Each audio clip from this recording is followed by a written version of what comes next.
दोस्तों, जरा सोचिए, क्या वक्त सच में इंसान को बदल देता है या हालात इंसान की असलियत सामने ला देते हैं। उत्तर प्रदेश के सुल्तानपुर जिले में एक छोटा सा गांव है, जमालपुर। ये कहानी उसी गांव की है। गांव की कच्ची गलियों में रहने वाला एक लड़का था, नितिन। घर ऐसा कि बरसात में छत टपकती थी और सर्दियों में हवा दीवारों के छेदों से सीधे अंदर आ जाती थी। घर में तंगी ऐसी कि कभी दवा के पैसे नहीं। उसके पिता सालों से बीमार पड़े थे। मां सुबह सुबह दूसरे लोगों के घरों में बर्तन मांजने जाती, तब जाकर घर में चूल्हा जलता। नितिन दिन में मजदूरी करता, कभी ईंट ढोता, कभी खेतों में काम करता, कभी किसी के गोदाम में बोरी उठाता। रात को वही लड़का लालटेन की हल्की रोशनी में किताब खोलकर बैठ जाता। खुद से कहता, बस एक बार पढ़ाई पूरी हो जाए, फिर देखना सब बदल जाएगा। गांव के लोग सुनते तो हंस देते, अरे नितिन, तेरे बस की बात नहीं है ये, बड़े लोग ही बड़े बनते हैं। नितिन मुस्कुरा देता, मगर अंदर कहीं आग जलती रहती। उसी गांव में एक लड़की भी थी, उसका नाम था बबीता। उसकी जिंदगी भी आसान नहीं थी। मां सालों पहले गुजर चुकी थी। एक छोटी सी झोपड़ी, थोड़ी सी जमीन और ढेर सारी मजबूरियां। सुबह खेतों में काम, दोपहर में ईंट ढोना, शाम को किसी के घर झाड़ू पोछा।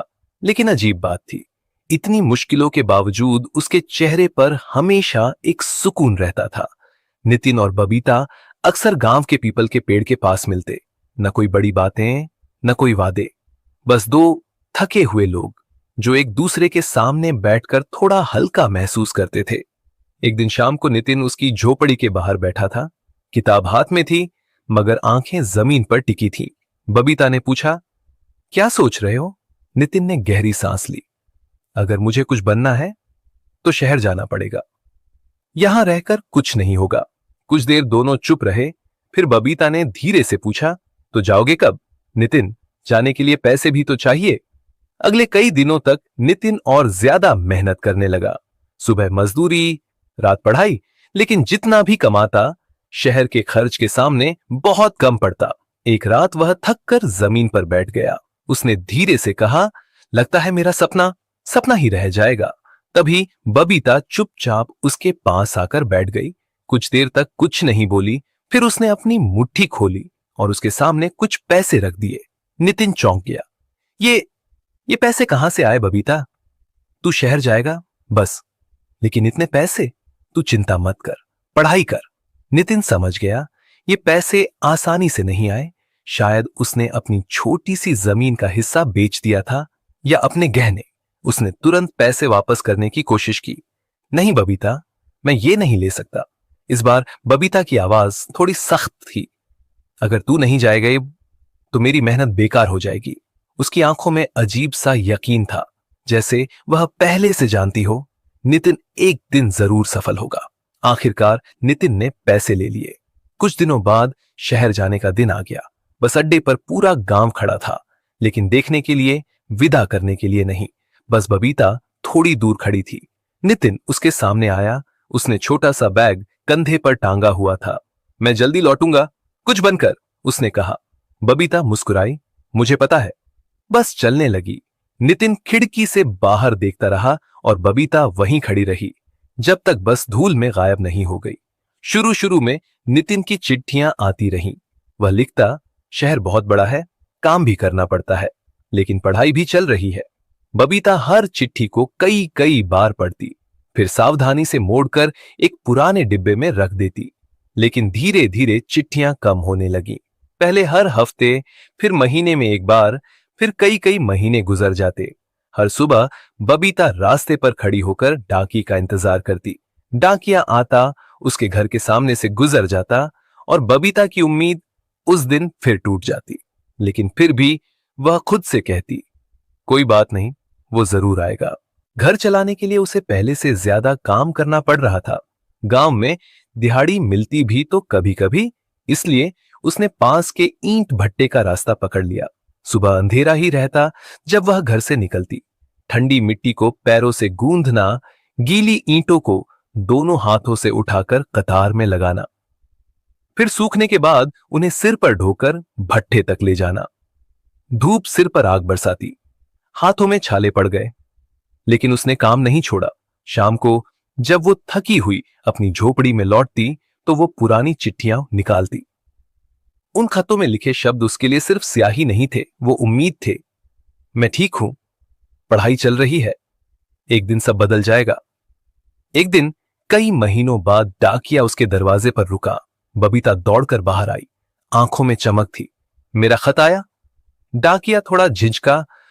अब कोई खत नहीं आता तुम्हारे नाम। बस इतना कहकर वो आगे बढ़ गया। बबीता वहीं दरवाजे पर खड़ी रह गई। उस दिन पहली बार उसे महसूस हुआ, दूरी सिर्फ रास्तों में नहीं आती, कभी कभी दिलों में भी उतर जाती है। लेकिन उसने इंतजार छोड़ना नहीं सीखा था। अगली सुबह वो फिर उसी भट्ठे पर पहुंची। भट्ठे पर दिन लंबा होता था। सूरज उगने से पहले काम शुरू, सूरज डूबने के बाद खत्म। बाकी मजदूर शाम को अपने परिवार के साथ हंसते बोलते घर लौटते। बबीता चुपचाप अपनी झोपड़ी की तरफ मुड़ जाती। कभी कभी काम करते हुए वो सड़क की ओर देख लेती, जैसे कोई अचानक आवाज देगा। अब उसने चिट्ठियों की उम्मीद लगभग छोड़ दी थी। फिर भी जब भी डाकिया गांव में आता, उसका दिल एक बार जरूर धड़क उठता। शहर में नितिन की जिंदगी भी आसान नहीं थी। 4 लोगों के साथ एक तंग कमरा, दिन में पढ़ाई, रात में छोटे मोटे काम, कई बार जेब खाली, कई बार भूखे पेट सोना पड़ा। कभी कभी वो खुद से कहता, क्या सच में सब ठीक होगा? फिर उसे बबीता की आवाज याद आती, तू बस पढ़, सब ठीक हो जाएगा। वो फिर किताब खोल लेता। धीरे धीरे उसकी मेहनत रंग लाने लगी। परीक्षाएं पास होने लगी, लोग पहचानने लगे, रहने की जगह बेहतर हो गई, कपड़े अच्छे हो गए। सफलता के साथ एक अजीब सी भागदौड़ आ गई। नई जिम्मेदारियां, नए लोग, नई पहचान। एक सुबह परिणाम आया। नितिन बड़े सरकारी पद पर चयनित हो गया। फोन बजने लगे, बधाइयों की लाइन लग गई। जो लोग कभी कहते थे क्या बनेगा, वही अब कह रहे थे हमें तो पहले से भरोसा था। लेकिन उस रात जब वो कमरे में अकेला बैठा था, सन्नाटा था। अचानक उसे मिट्टी की खुशबू याद आई, लालटेन की रोशनी याद आई और एक शांत चेहरा जो बिना सवाल किए उसके साथ खड़ा था। मैंने कब आखिरी बार उसे लिखा था? इस सवाल ने उसे बेचैन कर दिया। कुछ दिनों बाद पोस्टिंग का आदेश आया। उसने कागज खोला और कुछ पल के लिए ठहर गया। नियुक्ति उसी जिले में हुई थी जहां उसका गांव था। दिल की धड़कन तेज हो गई। क्या यह संयोग था या किस्मत का हिसाब? जिले में पहुंचकर उसने देखा, नई सड़कें बन गई थीं, कुछ पक्के घर खड़े थे, पर हवा में वही पुरानी मिट्टी की खुशबू थी। सरकारी गाड़ी में बैठकर वो निरीक्षण कर रहा था, लेकिन सच कहें तो वो सिर्फ काम नहीं कर रहा था, वो कुछ ढूंढ रहा था। कभी खिड़की से बाहर झांकता, कभी अचानक चुप हो जाता। आखिर उसने ड्राइवर से पूछा, यहां आसपास ईंट भट्टे कहां हैं? ड्राइवर ने तुरंत जवाब दिया, साहब आगे 2-3 बड़े भट्टे हैं, मजदूर वहीं काम करते हैं। नितिन ने धीरे से कहा, वहीं चलो। गाड़ी ने मोड़ लिया। जैसे जैसे जीप आगे बढ़ी, हथौड़ों की ठक ठक, मजदूरों की आवाजें और ईंटों की टकराहट साफ सुनाई देने लगी। हवा में राख और पसीने की मिली जुली गंध थी। ड्राइवर ने धीरे से कहा, साहब भट्टा आ गया। गाड़ी रुक गई, लेकिन नितिन नहीं उतरा। उसके हाथ दरवाजे के हैंडल पर थे, पर मन अटका हुआ था। 4 साल से वह जिस सवाल से बचता आया था, आज वही सामने खड़ा था। अगर वो मिली तो, और अगर नहीं मिली तो? आखिर उसने गहरी सांस ली और दरवाजा खोल दिया। बबीता ने अभी तक उसे नहीं देखा था। उसने ईंटों का बोझ नीचे रखा, पसीना पोंछा और फिर अगला ढेर उठाने के लिए मुड़ी। नितिन के गले में शब्द अटक गए। 4 साल पहले जिस लड़की ने अपनी दुनिया दांव पर लगा दी थी, आज वही ईंटों के नीचे झुकी खड़ी थी। बबीता। आवाज बहुत धीमी थी। शायद खुद उसे भी यकीन नहीं था कि वह बोल पाया है। लेकिन बबीता रुक गई, धीरे धीरे मुड़ी। पहले उसने साफ कपड़ों में खड़े उस अधिकारी को देखा, सरकारी गाड़ी, चमकते जूते, फिर चेहरे पर नजर गई। उसकी आंखें फैल गईं। नितिन। दोनों कुछ क्षण बस एक दूसरे को देखते रहे। नितिन आगे बढ़ा, तू यहां? बबीता ने हल्की सी मुस्कान लाने की कोशिश की। काम करती हूं। नितिन की नजर उसके हाथों पर गई, उंगलियां फटी हुई, हथेलियां पत्थर सी सख्त। उसे याद आया, यही हाथ उसे पानी देते थे, यही हाथ चिट्ठियां थमाते थे। आज वही हाथ ईंटों का बोझ उठा रहे थे। उसके भीतर पछतावे की एक तेज लहर उठी। तूने बताया क्यों नहीं? उसने धीमे से पूछा। बबीता ने नजरें झुका ली। क्या बताती? तू अपने काम में लगा था। अच्छा ही है। आवाज में शिकायत नहीं थी, और शायद वही सबसे बड़ी शिकायत थी। आसपास के मजदूर अब फुसफुसाने लगे थे। साहब किससे बात कर रहे हैं? लगता है जान पहचान की है। नितिन को यह सब अच्छा नहीं लगा। चल थोड़ी देर बैठते हैं, उसने कहा। काम है। बबीता झिझकी। मालिक ने देख लिया तो मैं बात कर लूंगा, नितिन ने पहली बार अधिकारी की आवाज में कहा। वे भट्टे से थोड़ा दूर एक पेड़ की छाया में आकर बैठ गए। बबीता जमीन पर बैठ गई। हाथ अब भी मिट्टी से भरे थे। नितिन खड़ा रहा, जैसे बैठने का अधिकार खो चुका हो। कुछ पल खामोशी। तू ठीक है? उसने पूछा। बबीता ने सिर हिला दिया। नितिन के मन में सवालों का तूफान था। क्या वह अकेली है? क्या उसने शादी की? क्या उसने कभी मुझे कोसा? लेकिन वह चुप रहा। उसे लगा पूछने का हक उसने खो दिया है। आखिर उसने धीमे से कहा, मैं वापस आ गया हूं। यही पोस्टिंग हुई है। बबीता ने पहली बार उसकी आंखों में सीधे देखा। अच्छा है, तू सफल हो गया। मुझे पता था। उसकी आंखों में गर्व था, लेकिन दूरी भी। नितिन ने सोचा था वह नाराज होगी, लेकिन यह शांत स्वीकार ये उससे ज्यादा चुभ रहा था। दूर भट्टे की आग जल रही थी। हवा में राख की गंध थी। बबीता उठने लगी। मुझे जाना होगा, काम बाकी है। अचानक नितिन बोल पड़ा। बबीता, चल मेरे साथ। वह रुक गई। कहां? यहां से, हमेशा के लिए। कुछ पल वह उसे देखती रही। उसकी आंखों में सवाल थे, यादें थीं, और कहीं गहराई में दबा हुआ दर्द। मैं सच कह रहा हूं, नितिन ने आगे कहा। अब तुझे यहां नहीं रहना पड़ेगा। बबीता ने धीमे से पूछा। इतने साल बाद याद आई मेरी? नितिन के पास जवाब नहीं था। उसने नजरें झुका ली। गलती हो गई मुझसे, बहुत बड़ी। काम में उलझा रहा, सोचता रहा एक दिन सब ठीक कर दूंगा, लेकिन समय निकल गया। बबीता ने गहरी सांस ली। समय ही तो सबसे बड़ी चीज होता है नितिन। जो चला जाए वो लौट कर नहीं आता। नितिन ने धीरे से कहा, अगर समय वापस नहीं आता तो क्या हम आगे से उसे संभाल सकते हैं? बबीता ने उसकी ओर देखा। पहली बार उसकी आंखों में थोड़ी नरमी आई। समय नहीं लौटता, उसने कहा, लेकिन इंसान बदल सकता है। और शायद यही असली परीक्षा थी, दरोगा बनने की नहीं, इंसान बने रहने की। बबीता की बात सुनते ही नितिन की आंखें भर आईं। उसे पहली बार सचमुच समझ आया, वह अकेला सफल नहीं हुआ था। उसकी वर्दी पर जितने सितारे चमक रहे थे, उनमें से कुछ किसी और की कुर्बानी से चमके थे। बबीता ने धीमे स्वर में कहा, मैंने तुझे कभी रोका नहीं नितिन, क्योंकि मुझे भरोसा था तू कुछ बन जाएगा। बस इतना सोचा था कि तू लौटेगा। नितिन ने बिना देर किए जवाब दिया, मैं लौट आया हूं और इस बार कहीं नहीं जाऊंगा। लेकिन क्या सालों की दूरी एक वाक्य से मिट जाती है? बबीता के चेहरे पर झिझक साफ थी। भरोसा टूटा नहीं था, बस लंबा इंतजार झेल चुका था। उसी समय भट्टे का मुंशी वहां आ पहुंचा। उसने बबीता को बैठे देखा और झल्ला कर बोला, यहां क्या कर रही हो? काम छोड़कर आराम? नितिन ने उसकी ओर देखा। इनसे ऐसे बात मत करो। मुंशी भड़क गया। आप कौन होते हैं बीच में बोलने वाले? नितिन ने जेब से अपना पहचान पत्र निकाला और उसके सामने कर दिया। मुंशी का रंग उड़ गया। साहब, मुझे पता नहीं था। नितिन ने बिना गुस्सा किए कहा, आज से ये यहां काम नहीं करेंगी। मुंशी ने सिर झुका लिया।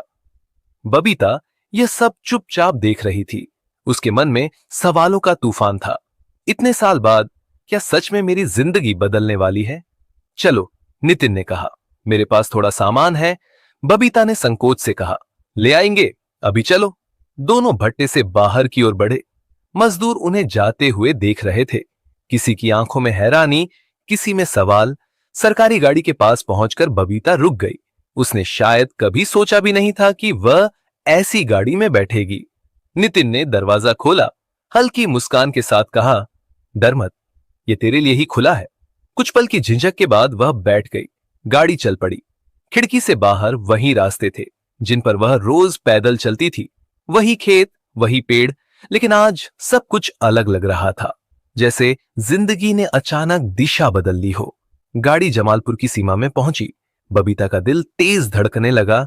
नितिन ने गाड़ी उस पुराने जर्जर घर के सामने रोकी, जहां कभी उसका बचपन बीता था।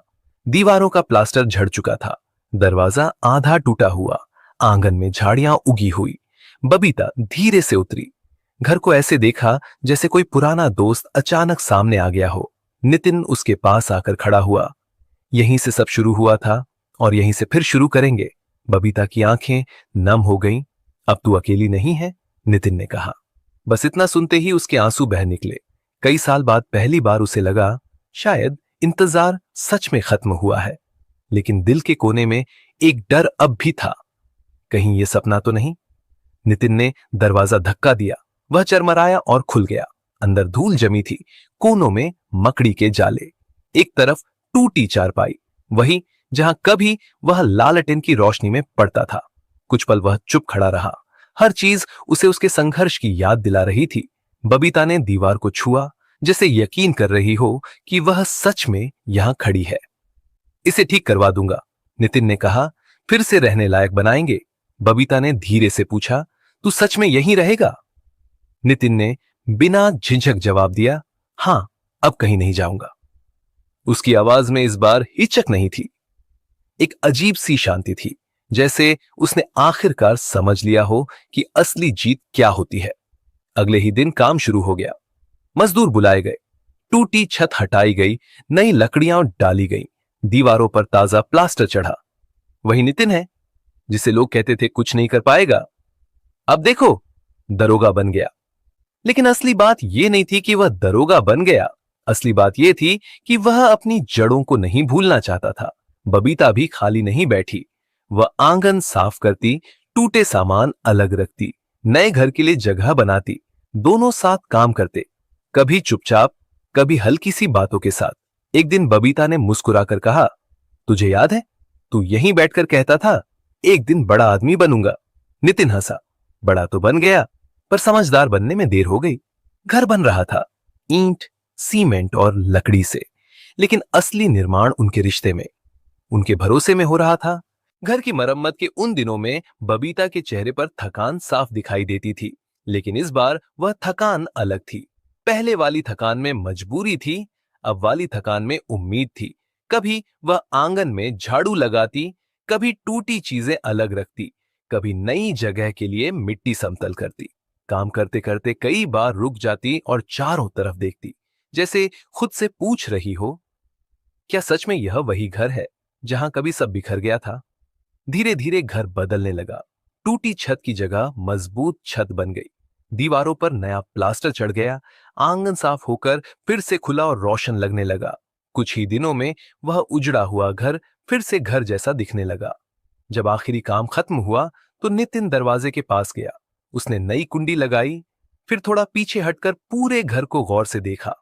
कुछ पल चुप रहा, फिर हल्की मुस्कान के साथ बोला, अब ठीक है। बबीता दरवाजे के पास खड़ी थी। उसकी आंखों में चमक थी, लेकिन शब्द जैसे कहीं अटक गए थे। कभी कभी खुशी इतनी गहरी होती है कि इंसान बोल ही नहीं पाता। उस दिन शाम को दोनों आंगन में बैठे थे। हल्की हवा चल रही थी, आसमान में सूरज धीरे धीरे ढल रहा था।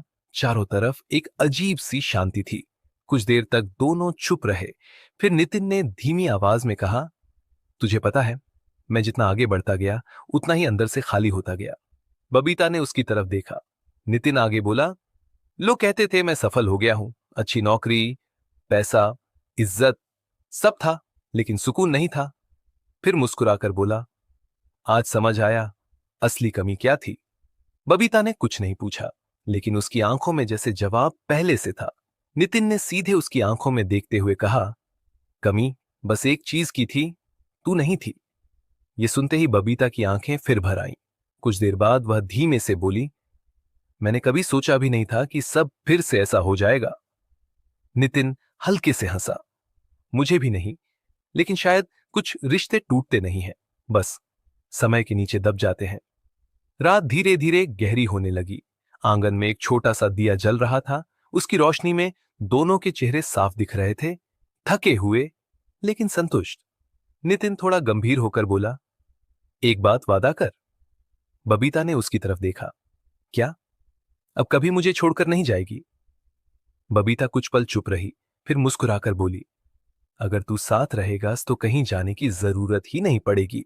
नितिन ने धीरे से सिर हिलाया, मैं हमेशा साथ रहूंगा। दिन बीतने लगे। घर में चूल्हा फिर से जलने लगा। लंबे समय बाद उस घर में जीवन की आवाजें लौट आईं। अब बबीता को सुबह ईंट भट्ठे नहीं जाना पड़ता था।